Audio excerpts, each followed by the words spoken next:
اسمي وليد عبد الرحمن فكري، 34 سنة، شغال سواق ميكروباص. رحت استلمت العربية الصبح من واحد اسمه إسلام الساعة 7. فضلت شغال بالعربية لحد الساعة 2 الظهر. قابلت محمد، نزلنا المعادي، قعدنا نلف شوية في المعادي عشان نشوف حد يعني ياخد منه شنطة أو الكلام دوت. قابلنا واحدة في شارع 9 في المعادي، خطف منها الشنطة، صرخت. طبعا الناس اتلمت واللي قاعد يجري ورانا والكلام دوت. أنا جريت بالميكروباص وخدنا بعدينا وطلعنا على الأوتوستراد.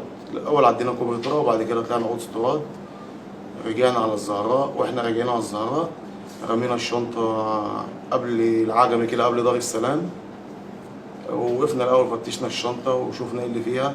لقينا فيها 85 جنيه بالظبط، وكان فيها فيز والكارنيه بتاعها اللي هي شغالة بيه في البنك والكلام ده. المكياج بقى والحاجات اللي كانت في الشنطة دي، أنا خدت المكياج واللوشن بتاعها خدته روحته معايا، وبقيت الشنطة رميناها عند العجمي كده قبل كوبري دار السلام بشوية.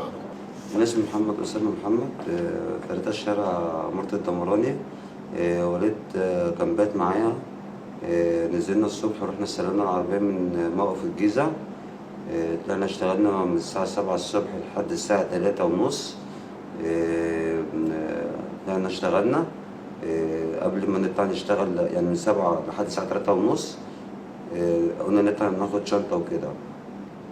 قبل ما ننزل المعادي حطينا على النمر شحن وطلعنا. وليد هو اللي عارف المعادي عشان انا معرفهاش، انا كنت قاعد ورا.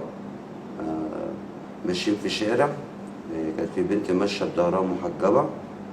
كنت انا على الجنب اليمين وهي كانت ماشيه على الجنب اليمين، واحنا ماشيين وراها.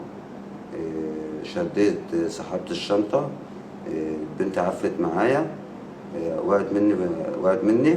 البنت وقعت في الارض لغايه ما خدت الشنطه، ووليد قام جاري بالعربيه وجرينا لحد ما وصلنا عنده في البيت عند البيت.